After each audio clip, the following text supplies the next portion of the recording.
All right, we're live. Texans got some decisions to make. They've already made a decision to trade John Metchie, but they got some decisions to make. We'll touch on the Metchie trade and what the feel is after the fact. We'll also talk about what D'Amico Ryans had to say, what Ariante Ursary and Kamari Lassiter had to say. But I think there's a couple of really important things that the Texans need to decide before they play a game, which is pretty damn important. And I've kind of touched on this a little bit briefly, but there are two very massive decisions that the Texans have to make. Number one, and we'll hear from him in a second, is does Ariante Ursary stay at left tackle? It's where he was today during walkthrough.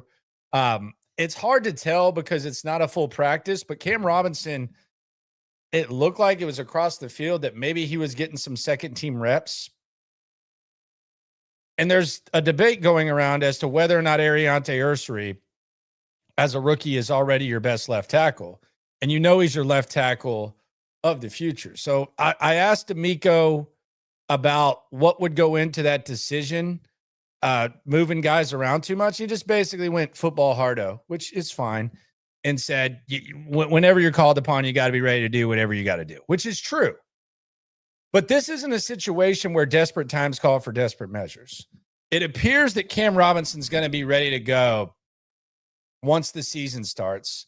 We're seeing what Ariante Ursary is doing. So this is really just a matter of balancing. And I don't think it can be one certain thing, but I think balancing the comfort level of Ariante Ursary and playing your best five.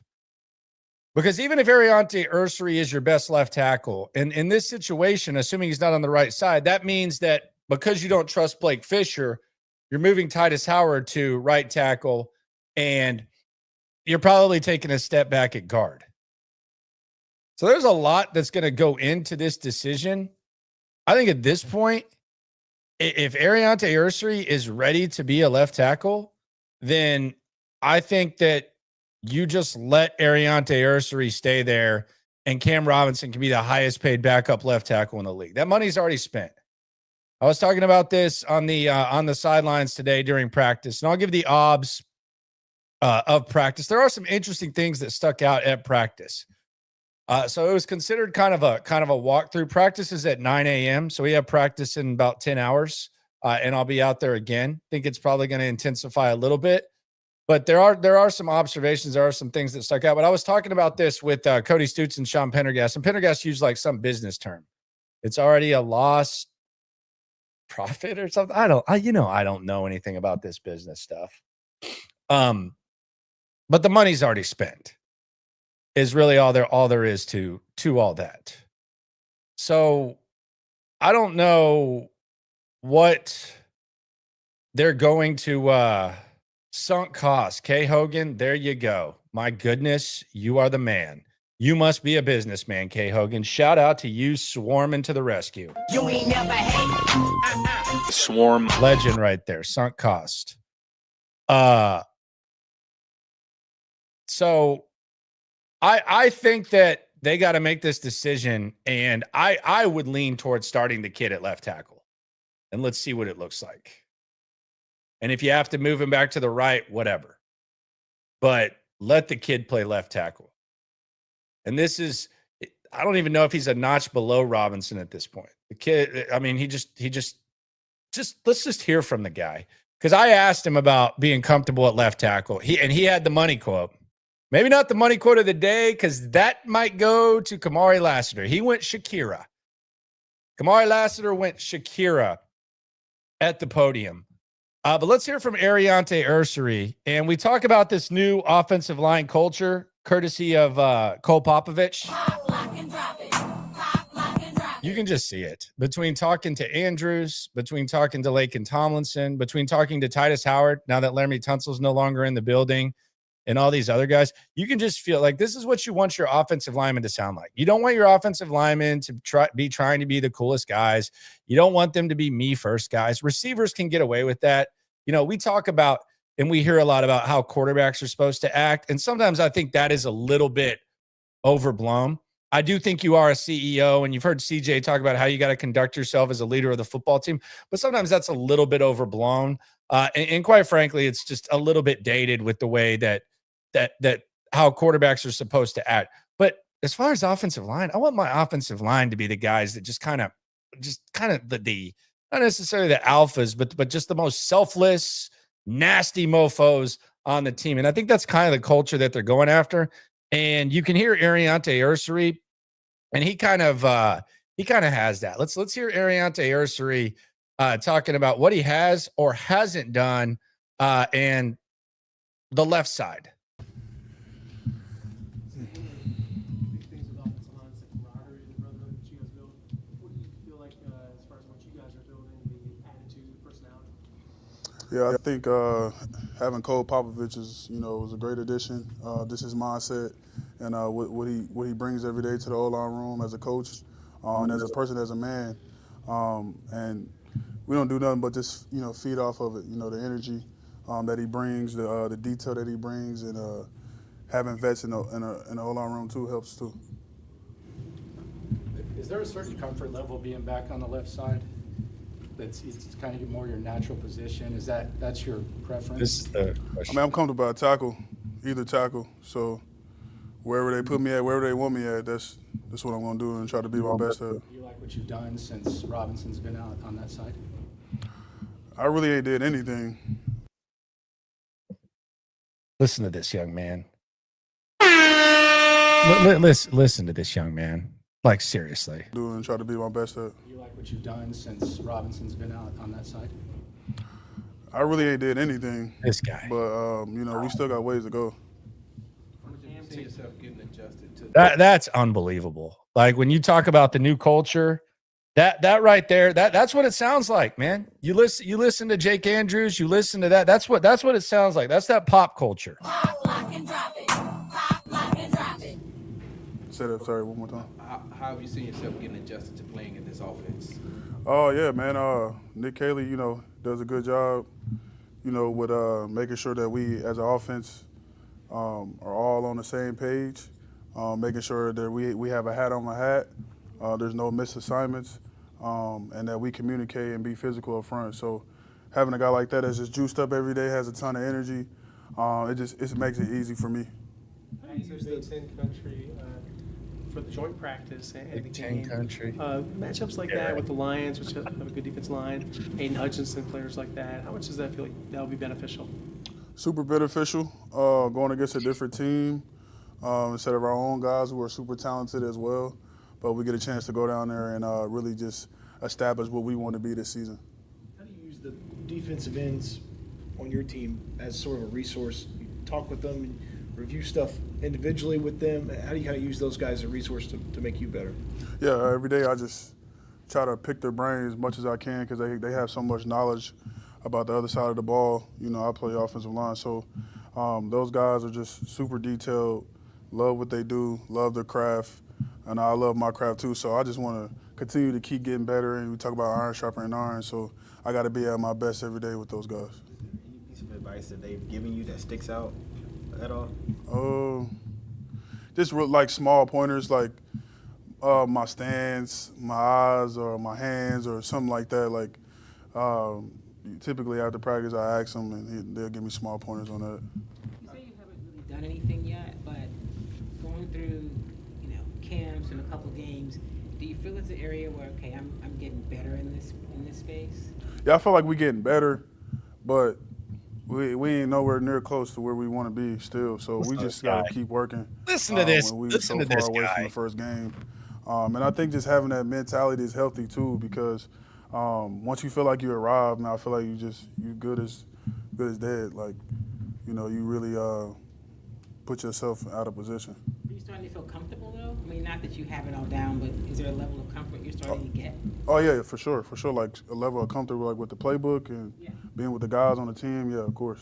How has Titus Howard been as far as being that veteran for you? He's another voice on the O-line, a guy who's been here for a long time, who just knows the ins and outs of playing O-line, playing guard, playing tackle, being versatile. And he knows that, when you switch positions, you gotta kind of switch everything over in your mind, your footwork and everything. So he's just been kind of being a big brother and helping me out in that aspect.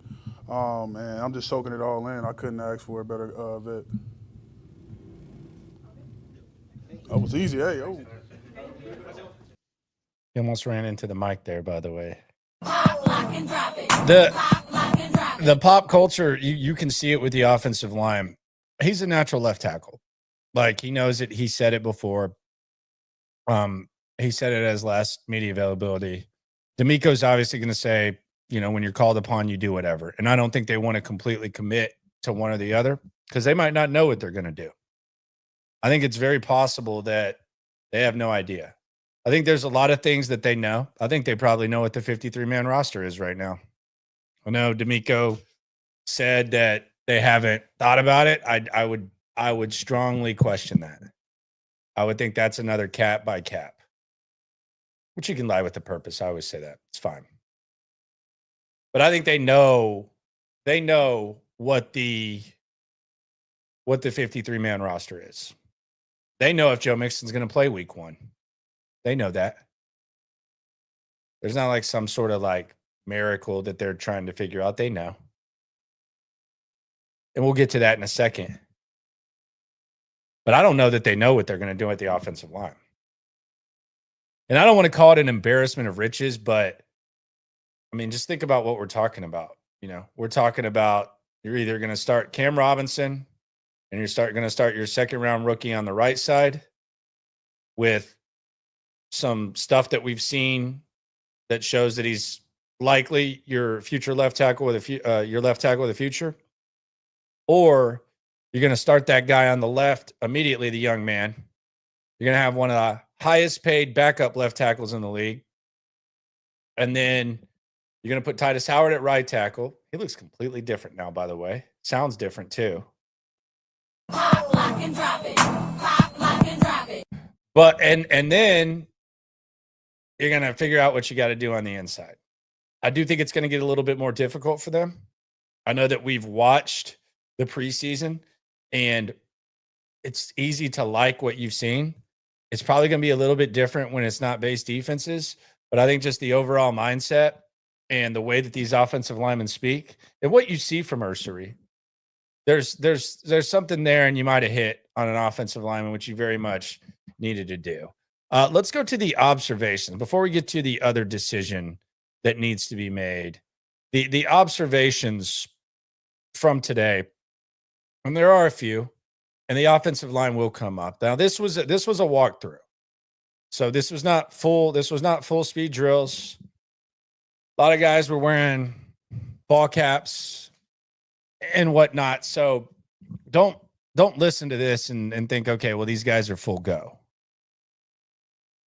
But there were a few observations that stuck out. We've mentioned Christian Harris. Christian Harris is with the ones permanently. That's nothing new. But something that's really interesting going on is that it appears Jamal Hill is with the twos now. And maybe that's not too crazy, but you do see Jamal Hill out there with the twos, and you see him out there on special teams.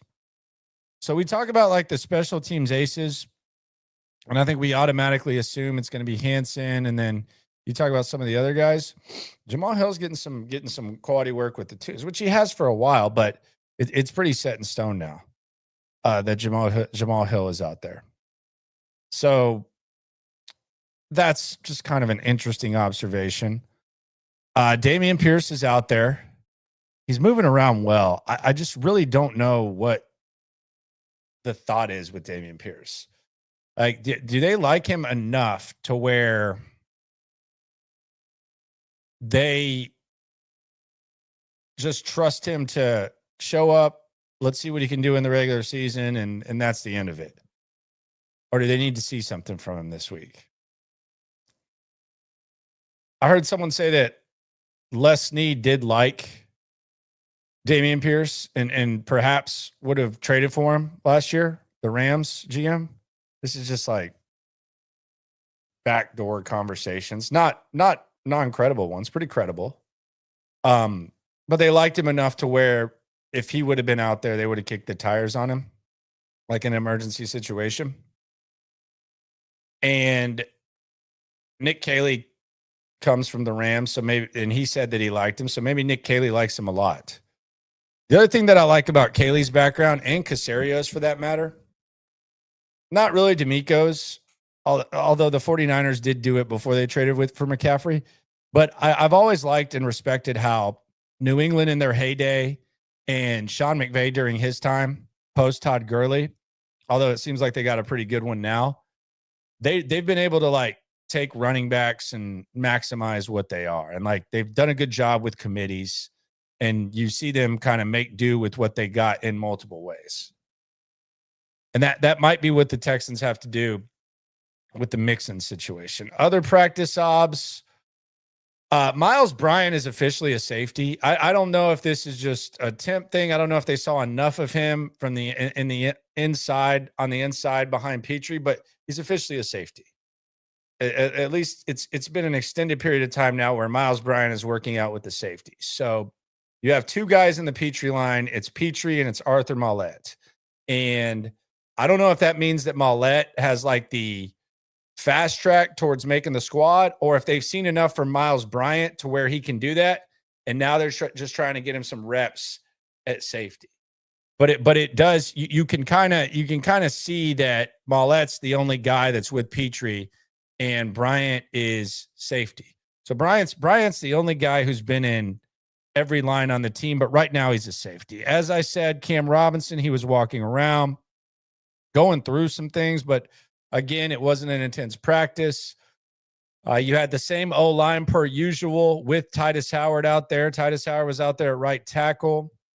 And then you had the OG reserves out there with the twos. So you had Foley Fatukasi and you had Derek Barnett with the twos out there. Don't know if these guys are healthy or not.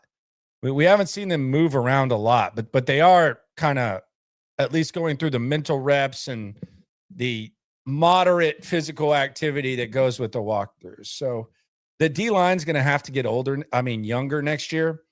You got to think that that's going to be, they have these draft picks that people keep talking about. They're going to have to use some of those on D linemen. They're going to have to get younger there. But right now they have Mario Edwards, who's been in the league for a long time. Fatukasi, who's been in the league for a long time. Derek Barnett, who's been in the league for a long time. Gerald Taylor's not young.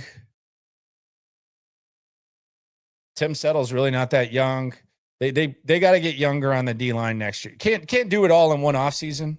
And this year, quite frankly, like with the way the needs were, it just didn't line up. Didn't line up that way draft-wise either. But that's going to be something they're going to have to figure out. And when you look at this D-line, you see Will Anderson and Danielle Hunter and then what these other guys are doing, but it's just like, man, these guys are old. Someone asks on the super chat, going to the soup. You ain't never hate. Swarm. Is Danico Autry making the team? I really don't know. I haven't really seen much of him. He's 35, man. And he was banged up last year. I know he ended up getting suspended, but he was banged up last year. So I don't know whether Danico Autry makes the team or not. That's a good question. I have no clue. I wouldn't be shocked if he didn't. But your guess is as good as mine. HDAV Traveler, evening to you, my friend. Jaden Corey says, what's up, Landry? Pour one out for my big toe that I broke in 3 places at work Saturday night, and John Metchie too, I suppose. Man, that's got to hurt like crazy. The breaking the big toe in 3 places. Shout out to you, my friend. I don't know if they're going to give you some. Hopefully you got some work comp and you can kind of rest up, do whatever you need to do. High-grade marijuana called Kush on the streets. Or just relax, ice it up, whatever you want to do. But that sucks, man. Sorry about that.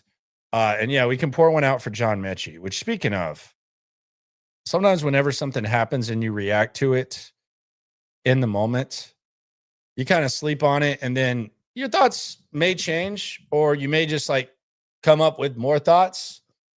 The John Metchie trade, we talked about it yesterday in the moment, and I got some emails and some messages about Metchie, and one of the viewers, you know, he asked, well, I couldn't really tell whether you thought this was a good trade or a bad trade.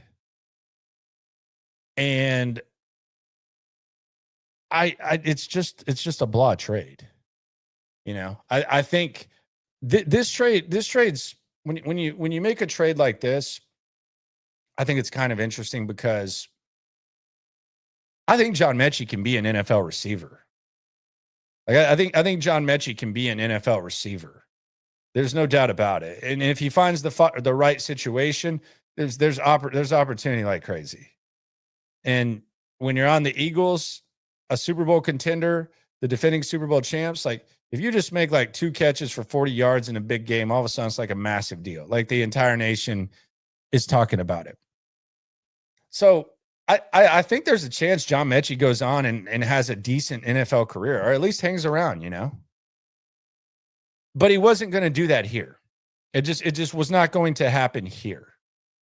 So when you look at this trade, you look at a guy who you're going to cut in John Metchie, and at that point you're just trying to get what you can, and there might be an element of do right for the player. And I know that Caserio has admiration for Metchie. D'Amico kind of poured his heart out to him today. I think there's kind of an element of that. And then when they trade for this Bryant character, this Harrison Bryant guy, they're not doing this because they think he's awesome. He was going to get cut by the Eagles as well. They're doing this because they need a playable tight end. That's it. They need a playable tight end. Period, point blank, end of story. They need a playable tight end. Right now they have 2 guys that they 100% trust to play. Irv Smith, maybe. Jakob Johnson, perhaps, although he's more of a fullback. Luke Lachey, probably not ready. And now they bring in Harrison Bryant. And we'll see what he is. He's a guy who's on the edge of just being a journeyman and hopping around. He had a good year he had a couple good years with Cleveland. I know that there's like some like blocking stats that are going around where he's like number 2 or whatever on PFF. I take that with a grain of salt, especially with the way that Cleveland was protecting for Joe Flacco. A lot of times they were just running max protect, so the tight end stays in there and blocks. So I don't put a lot of stock in that. I don't think they like inherited some sort of blocking specialist. D'Amico Ryans basically said he has a chance to compete. He didn't have anything glowing to say about him. So it's basically just a throw in, and you get your draft pick back, and you give the Eagles back their 6th.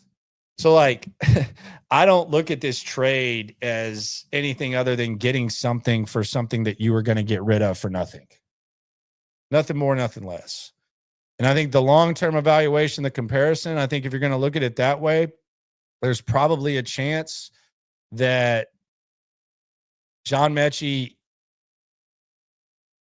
has a better career moving forward than Harrison Bryant. But it's not one of those things where, you know, you didn't trade. It's not like you traded Tunsil or something like that, who has a lot of great years behind him and all that. So I don't like this as far as like having a hot take about this trade. It seems like there was a decent portion of folks like in the community, in the SNL community, which you can listen to and watch on YouTube live at 4. And by the way, if you still want to take advantage of the IndaCloud special that myself and Stutz had today, you can get 25% off. Just go to indacloud.co. This isn't even paid. This is just doing a service for the people. Indacloud.co and use the promo code SANDL, SANDL. And I very strongly recommend the Soda Series. Soda Series helps me sleep, and I'm a big fan of it. It's very responsible, and they lay out everything it is. So indacloud.co, promo code SANDL, if you want to peep that. But yeah, I don't have like a hot take on the John Metchie situation. I just really, really don't. Rich Boy J on the soup. Swarm. Does the Petrie position exist because D'Amico wants to run it or because we need something for Petrie to do? I think it's just putting Petrie in the best position to do what he does best. And he's essentially an extra linebacker. Now, I don't know if it is interesting because I don't know if this position was going to exist had Christian Harris not played last year, but he didn't, and it does now. And I don't think it's something where they feel a need to, I think your question is, I don't think it's something where they feel a need to, like, if Jalen Petrie goes down, all of a sudden Arthur Maulet's going to play 90% of the snaps like Petrie does when he's healthy, or 85, whatever the numbers were last year. So I don't think it's like that. I don't think it's like a part of the offense. That would be square peg round hole. But I think they found that Petrie, what he did at Baylor, having him do it, being closer to the line of scrimmage, it was effective, and that's why they have it. I don't know that they think that they have to do it even when he's not there. They might go more traditional defense, or move someone else inside. I do anticipate that Petrie's probably going to get picked on a little bit more in coverage this year than he did last year. I think that's a very, very, very, very, very, very strong possibility that he's going to be sniffed out a little bit more this year. Now that there is like a little bit more tape on it, the Petrie position. So yeah, I guess the answer is I don't think they're like just finding him like some busy work, which is kind of the way you asked it. But I do think that it's there because it's his strengths. I don't think it's a normal part of what they do, if that's what you're asking. But he did do good at it. It's kind of a wonder though, like how much wear and tear that provides, especially when you're a smaller guy that close to the line of scrimmage. Like we've seen a lot of safeties that have been kind of undersized that do that type of thing, and they get banged up every once in a while. And we saw Petrie miss, a number of games last year. So I do wonder if that's going to be something that could be an issue moving forward. It's not something that they're probably counting on, but it did happen last year. Petrie does look good though in camp. He does look good, except when you make him cover. But those are all the practice obs from the walkthrough. Nothing really crazy to talk about there. But let's get back into the big decisions that D'Amico Ryans is going to have to make after we hear from Kamari Lassiter. We talk about that D'Amico culture. Kamari Lassiter had the quote of the day. This dude just goes up there. He's all business. I think he could end up being a top 20 corner in the league after this year. And I think there's a chance he might be better than good. He might end up being elite. But he also had the quote of the day. Here is Kamari Lassiter. I think DJ Bieneme was getting out the football the football goggles for the question, but I appreciate it and I enjoyed the back and forth.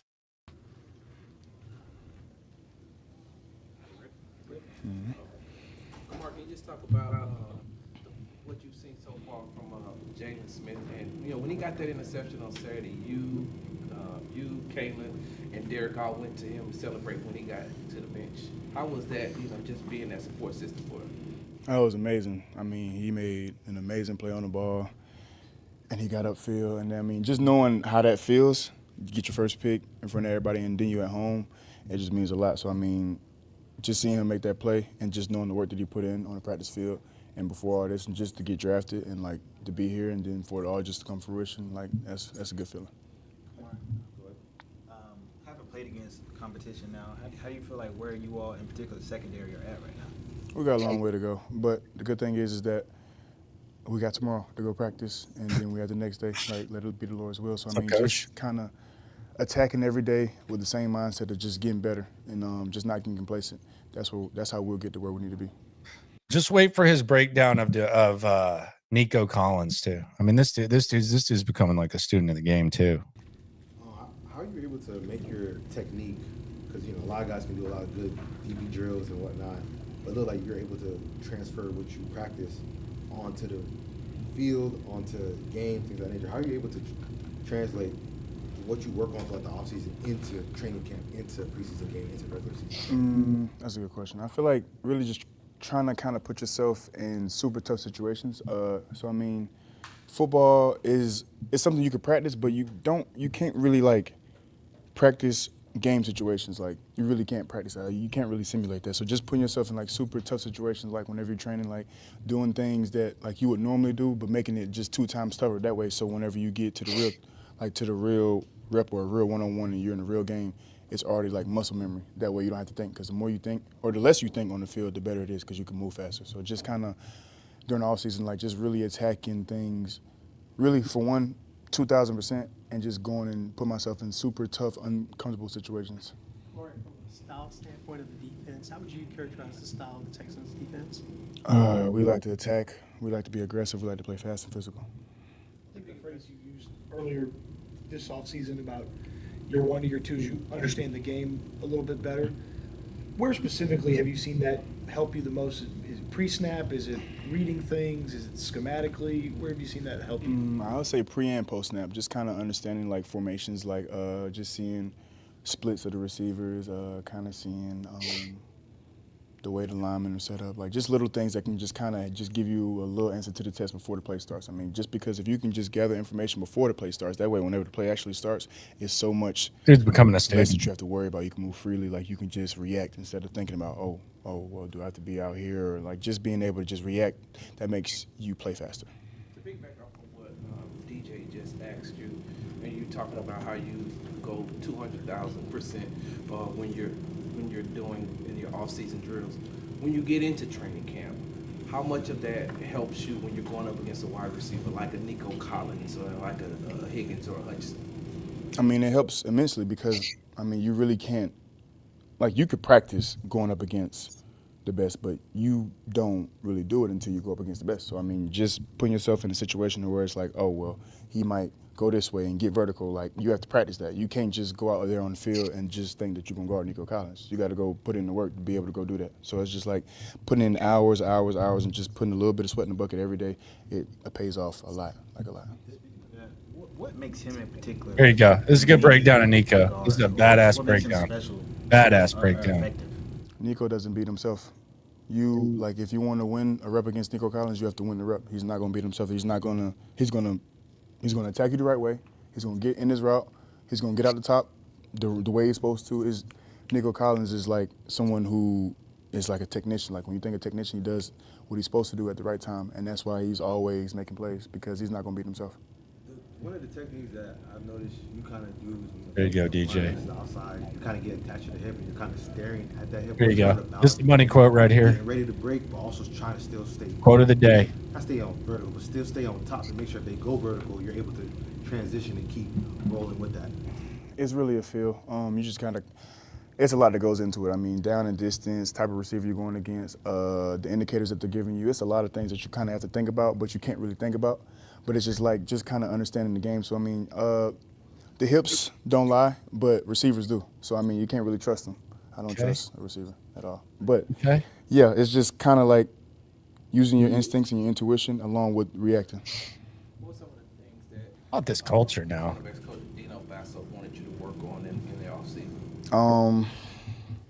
My eyes. I like to go up and hit people, and that was something that wouldn't say bit me in the foot last year, but that was just, I was sometimes a little over too aggressive. So just kind of just being more disciplined with my eye progressions, and just really coaches wanted me to continue to just get better, like at everything. To be honest, like it wasn't really just one thing or two things. He wanted me to get better with my eyes, like my eye progressions, and just being more patient and off coverage. Hips don't lie, but receivers do. Hell of a quote by Kamari Lassiter. That is an absolute hell of a quote by Kamari Lassiter. Let's get into the next big decision that D'Amico Ryans has to make. First, though, let's go to the soup. On the soup, 320. You ain't never hate. Swarm. He says, I feel bad. I was Bryce and Sauce Man, egg on my face, thankfully. I was a Bryce guy too.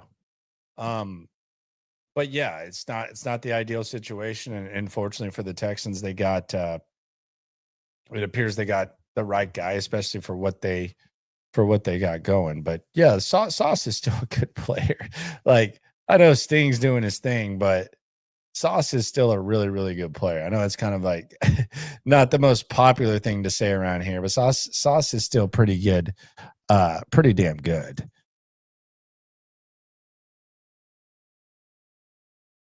I wouldn't like take the egg on the face too much there. All right, so the next decision that the Texans are going to have to make, and we just talked about the Ursery decision, and there are two. This one I don't know if they can control, but I mean, it's starting to feel pretty weird when it comes to Joe Mixon. But decision number 2 is, how do you handle the running backs with Mixon status? And this is based on either outcome for Joe Mixon, like whether he's good to go or whether he's not good to go. How do you handle it? And the reality is, even if he's good to go, when you're talking about a foot and you're talking about a running back that's creeping up on 30, I mean, how much do you really want him to do? Because you hear, well, when Joe Mixon gets in there, that the carries get lower. It's a foot. Like he's definitely not. It's kind of crazy to expect him to go out there and have the workload that he had last year. And it's also kind of crazy to wonder, like, how effective can he be? Now, he could end up being fine. But when you're talking about a foot and you're talking about something that kept him out of training camp the entire duration of it, like, are we really just supposed to expect him to go out there after that and be himself? Nick Chubb didn't. Nick Chubb had a way more significant injury, but Nick Chubb broke his foot last year, and he was trying to work back. That was after the big injury. And then if Joe Mixon is out, let's say Joe Mixon's out for an extended period of time, then how do they handle the backs there? And I almost wonder if, because you don't know how the foot's going to be, if maybe you keep Dameon Pierce around regardless. Because if you don't have Mixon, then the chances are that you need Pierce. And if you do have Mixon, there's still a chance that you might need Pierce, because you don't know how effective Joe Mixon's going to be. We haven't heard anything about it. We've just heard that they hope that he's ready for the Rams. And that's kind of the thing. Like, D'Amico's overly sensitive about injuries, and I'm kind of embarrassed for him sometimes with the way that he acts about it. But eventually he's going to have to start answering some questions about Joe Mixon. And we've been through, I'm old enough to remember last year where Christian Harris was on the field, then he was off the field. He missed the majority of training camp, and he was just kind of there. And you always wondered, like, oh, well, when is he coming back? When is Christian Harris going to be back? Oh, you ask about Christian Harris. Yeah. But now that's the case with Joe Mixon. We have no idea what's going to happen with Joe Mixon, when he's going to appear, what's going to happen. It just seems like when you look at all these circles and you look at the way that people are talking about it and the way that Mixon's getting ranked, and the fact that Nick Chubb's here and Dameon Pierce is here, and you start to wonder, okay, how serious is this? How serious is this Joe Mixon injury? And then it's on the non-football injury list, and that's kind of bizarre too, right? I mean, that kind of feels a little bit bizarre that they're making it very clear that it was a non-football injury. So I don't know what the hell happened, how it happened.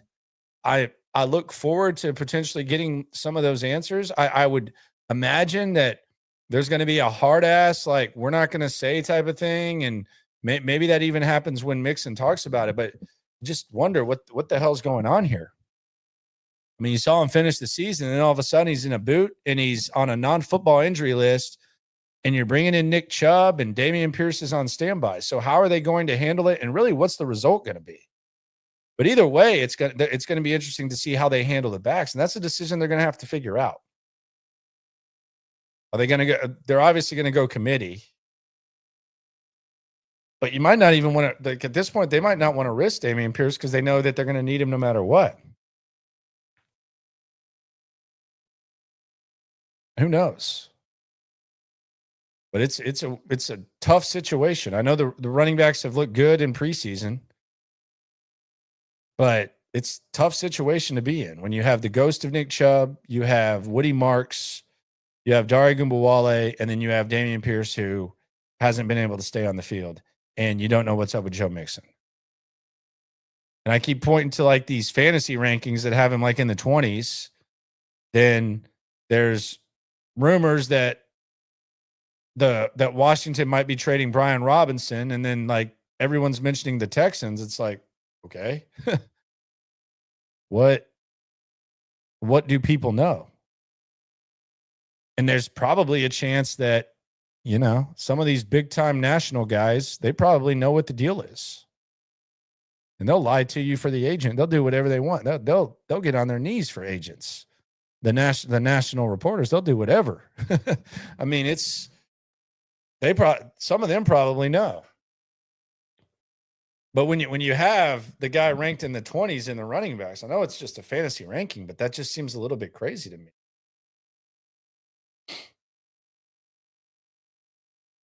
So I don't know what's going to happen there and what that's going to look like. But I don't know. Hex asks, where is Mixon? How is it that Dell shows up to support the team and Mixon's nowhere to be seen? Well, Mixon's hopefully rehabbing. Like hopefully rehabbing and trying to get back. There's also rules that when you're on the non-football injury list, and I think on the PUP list, you're not necessarily allowed to be walking around during drills. It's a weird rule, but that's where it is during camp. I think that's why you're not really seeing Trent Brown like during training camp as much. But that's where Mixon is hopefully rehabbing. Tank Dell's not playing this year. So he's out there. But yeah, I don't your first question, I don't know. I don't know what Mixon is doing. I don't know where he is.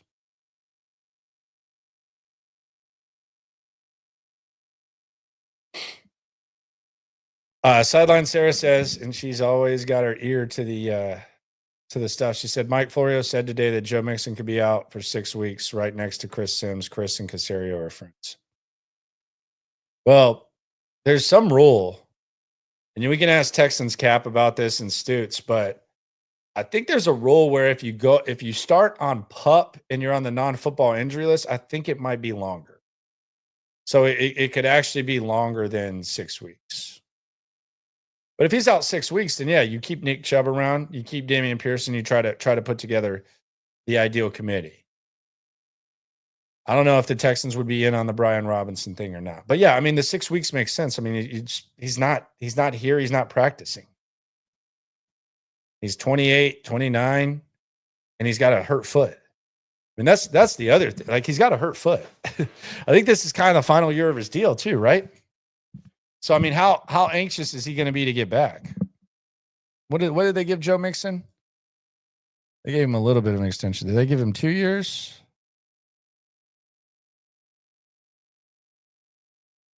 I know they sprinkled him a little bit.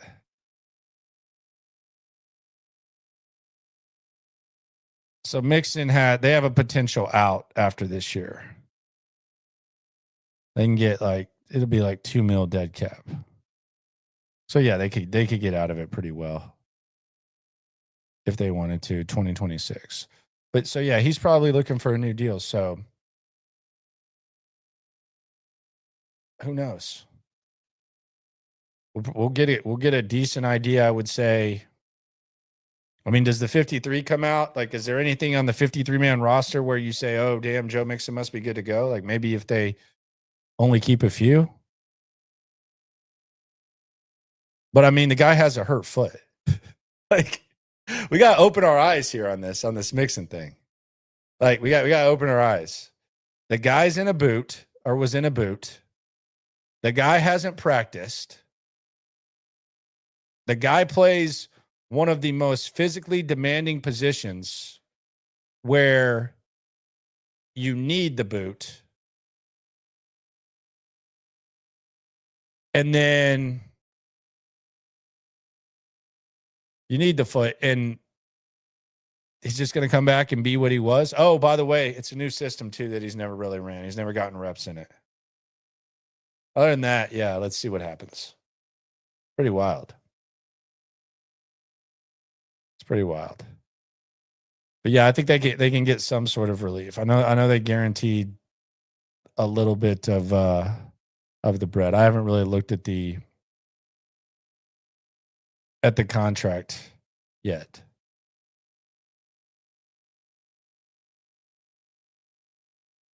So I have no idea what's up with Joe Mixon. It seems stranger and stranger. Speaking of injuries, Matthew Stafford, he's trying to work his way back. I don't think it's getting enough attention just how dangerous it is to face this defense with a hurt back not being able to move around. I know that Matthew Stafford's about that life. He's one of the toughest quarterbacks in recent NFL history. But this is not the ideal situation. The Texans' first 2 weeks, 2 playoff teams, they're getting some major breaks. Depending on if it holds up with Tampa Bay being a little bit roughed up on the O-line, they're also going to get the early Monday nighter, and then Matthew Stafford banged up. Like sometimes it's as simple as like a few breaks, and like I don't want to call it schedule wins because it's not necessarily like that. Like there's no guarantee. They're probably still going to be an underdog against the Rams, but the Texans are getting some breaks. They're getting a little bit of luck, which is sometimes the difference between going on the road in the divisional round and being at home in the divisional round. Getting a little bit of breaks. So Matthew Stafford, he's trying to work his way back. No pun intended. Work his way back with the epidural and everything. I thought that was a pregnant thing. But apparently not.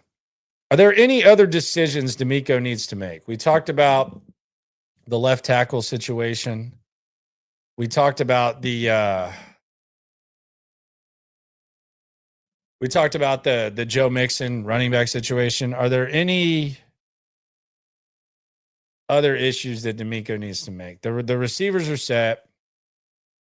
I guess the back end of the tight end, although I don't think it's too crucial. Obviously, the O-line, they got to figure that out. I think they know who their corners are. They know who their linebackers are. Safety, I don't know that anyone's really like pressing them to have to make any crazy decisions. And CJ Gardner-Johnson was walking around the other day. I don't know that he plays week 1, but he's definitely not missing like extended time. He also got number 8. If you didn't notice, as he danced on the cold grave of John Metchie. Someone says what to do with Ward. I mean, I guess he's hurt. He's hurt too. I don't know. Didn't he have his trial? Jimmy Ward's just been out of sight, out of mind. But the Texans really don't have much decisions to make. It's all on the O-line. I don't even know that that's really a D'Amico decision. I mean, I guess D'Amico can just let Popovich make the call. But there's really not a ton really left for them to decide. They got those 2 decisions. They're massive decisions. The Mixon thing is just, it's an adjustment to whatever reality is. Yeah. They would, in a perfect world, they would love to have the Joe Mixon of last year. A lot to ask. Banged up last year, and then the and then the foot. Can they make it work without him? I mean, it would be going to be a committee. Going to be a committee. So we'll see what it looks like. Marcus asked, could Tank be on the trade block? I mean, he's hurt. He had like 3 surgeries. You don't know if he's going to play next year. I'm not even going to say this year because I don't even know why. I don't know why they haven't already put him on IR, quite frankly. Maybe they're just waiting. But what trade block? What are you going to get for Tank Dell? What would the point of that be? He's a big part of the team. He's around all the time. There's no value. He's hurt. So, no, you can't trade Tank Dell. So, nah, I would. The answer to that question would be nah. Cebu says, does your win total change given what you've seen in injuries? Not really. I don't think they've had like a lot of injuries. I mean, I'm not trying to be insensitive or anything. I mean, it's kind of a violent sport. They lost Brevin Jordan, and Mixon would be a big one, but I mean, I think this defense is good enough to where you're going to be in every game, and it's just going to be a matter of how they function as an offense. If CJ Stroud can be effective in like clutch situations. I don't think he has to be perfect. No, I don't think my win total changes. It's probably around 10. We'll probably do like a win total, myself and Stutz. I just 10, 11. I mean, 9, 10. It's something there. 10, 11, 10, maybe. But no, it doesn't change based on this. I don't think they've had any. The Mixon injury is obviously big, but they might be able to make do. But I think the defense is just an absolute superpower. So not really. I mean, they got lucky with Cam Robinson being all right, whether he's a backup or not, and they got lucky with Gardner Johnson. So I would I haven't changed anything.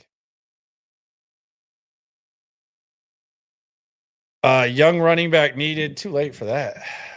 Need that juice moving forward. They probably piece it together for this year, but it's time.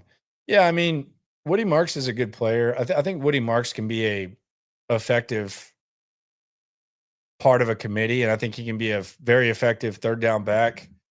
And he seems to run between the tackles better than advertised. But yeah, he's not going to be your workload running back, I wouldn't think.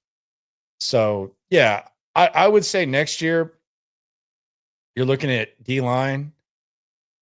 You're going to have to find like a young running back too. They'll probably, with one of those extra seconds or something, look at running back and got to get younger on the D-line. They've already kind of taken care of the receiver. I would say tight end's probably something they might look at too to kind of pair with Stover. But yeah, running back eventually, especially with this Mixon thing.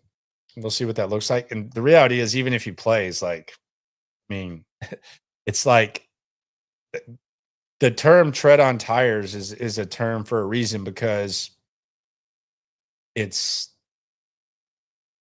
a position where, I mean, the more that you do, the less your value is. That's how running backs are looked at. I don't always love it. I'm the big proponent of paying running backs, especially based on what the impact can be for an elite back versus, a number 3, number 4 receiver. Like, there were some people who wanted to sign Tyler Boyd 2 years ago when and wanted no part of like Derrick Henry or Saquon Barkley at the same price. And that's just bullshit to me. But the reality is, most teams, and to a certain point, rightfully so, but they look at the running back, and the more that they do, the less that they think there's value. And there aren't a lot of positions that look like that. I kind of feel for the running backs. I was happy to see the return of the running back, but that's just kind of where you're at with Joe Mixon. So even if he comes back like next year, you're probably going to need to get younger. Am I concerned with 320 ask, am I concerned with CJ Gardner-Johnson bringing too much intensity? Not really.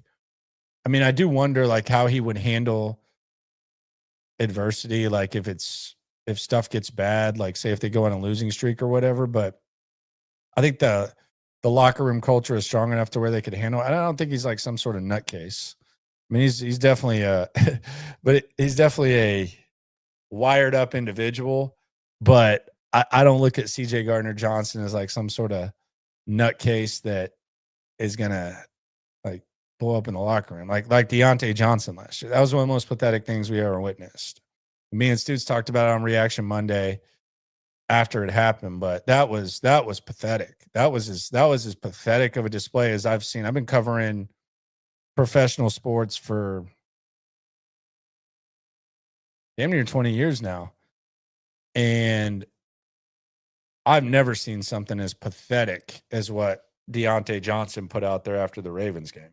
I mean, you win a playoff game and you sulk around in the stadium and then want to basically talk to the coach before he leaves because you didn't get the ball enough. Like that's embarrassing. And especially after you had burned the bridges that you did and were kind of hanging by a thread. I know he's with Cleveland now. He's probably pissed that they brought in Isaiah Bond, but that was embarrassing. But I don't think there's too many things like that. So the CJ Gardner-Johnson, I don't worry about the intensity. I am intrigued to see what it may look like, but I'm not really really concerned about that when it comes to Gardner-Johnson. I think this is a nice mesh. I mean, you hear the way, and that's the other thing, like with D'Amico's culture, a lot of guys say, Stone Lone asks, how many games do I think Mixon will miss? I have no idea. I think we'll get a clear grasp at the start of the season. I have no idea. I don't know what's going on with that. Seems weird. Feels weird. Feels like it's heading towards worst-ish case scenario, but you never know. They don't say shit, and that's just kind of where they are. But I was talking about what was I talking about? I lose my train of thought. I'm ready to go to practice. We in here talking about practice. I'm ready to go to practice. We in here talking about practice. No, but the D'Amico culture guys is what I was talking about. If you listen to like the guys that he's kind of brought in, it's just crazy. Like a lot of coaches talk about culture and they use all these hardo football terms. But like when you hear these guys talk, like Ariante Ursary and Kamari Lassiter, it's kind of crazy because like you can say, well, we want guys who like football and we want this type of culture. But I mean, Kamari Lassiter sounded like an effing adult the second that he like got here. Not a lot of words. It feels like he's a lot more comfortable speaking like to the media. He's never been uncomfortable, but he's a lot more comfortable like diving deeper into it. Pause. But you hear that, and then you kind of see the way that it goes. You see what it looks like on the field, and you're like, okay, that's what D'Amico's talking about when he's talking about culture, our kind of guy. It's not some bullshit like Rex Burkhead washed up or Derek Rivers or all that bullcrap that Jack Easterby brought in where it was like, oh, this is our kind of guy. We're going to do this. Like that's not what it is. But like when you see and you hear Kamari Lassiter in his early 20s, barely even allowed to drink, and you hear the way that he talks and the way that he handles his business, it's like, okay, that's what they're talking about. And then you see Ariante Ursary come in here, and you go second round in the draft, and you end up starting at right tackle, starting camp off at right tackle. Then you move to left tackle. You're doing your thing. And I ask him, are you pleased with what you've done? And he says, I haven't done anything, with a straight look on his face, no gimmicks. He's not sitting there like just trying to be a hardo and saying this. Like he truly believes he hasn't done anything. It's incredible. It's incredible. I mean, when it's ridiculous, especially when we can't 100% relate to these athletes. That's why CJ Stroud always talks about the man in the arena and all that. But like dude, when I was 25 years old, I'm out at the bar right now. I'm drunk and I got 2.5 more hours of drinking in my whatever. How many ever junior, senior years I had? No, I got out by 25. I'm just kidding. So I was on my way out. But I mean, even then, like 25, like when you hear these 21-year-olds come in there and they sound like absolute professionals, they sound like absolute dogs, and it's like 100% authentic, and you can kind of tell that's what they believe. Oh, and by the way, it plays out on the field. It's crazy. And that's what the culture is. And that's what the D'Amico culture is about. You look at the guys that he brings in, it's not only do they play the right way, but they sound like ultimate professionals. And that's why when you talk about these injuries and you talk about the Texans overcoming them, it just feels like between that and the culture that they appear to have on this offensive line, which I think it might be getting gassed up a little bit more, but it definitely looks a lot better, sounds a lot better than it did last year. That's what you got to like. Like if you root for this squad and you want this squad to do well. And I cover the squad. If they suck, I'm going to say they suck. You all know that. It doesn't matter whether it's it's on the flagship station, whatever. Like we're going to call it like we see it. But you got to admit, this sounds like a professional fucking football team, especially on the offensive line and especially with these young guys that they've drafted the last couple of years. You're not going to hit on all of them, but they've taken some swings and they've hit them. And we just heard from a guy who you hope is going to be your cornerback too. And he might end up being better than good in Kamari Lassiter. And then a guy who you drafted in the second round, he might end up being your starting left tackle. And at this point, it looks like he's going to be your left tackle of the future. And both of these guys are more mature than most of us can imagine in their early 20s. So that's the good news. Practice is tomorrow, 9:00. SNL at its normal time, back at 4. Subscribe, like, ride along. Always remember when it comes to this Texan stuff, we're all in it together. Appreciate y'all for rolling through. Yeah. Yeah. It's the Locker Room on YouTube. You know what it is. Let's get it. Hey. Locker Room. Yeah, we in the locker room. Texas talk. Yeah, you know what we about to do. Localize every angle's what we really do. We the source. We the pulse of the city too. Landlocked. Got the game in the headlock. Localize every time. Can't stop, won't stop. Yeah.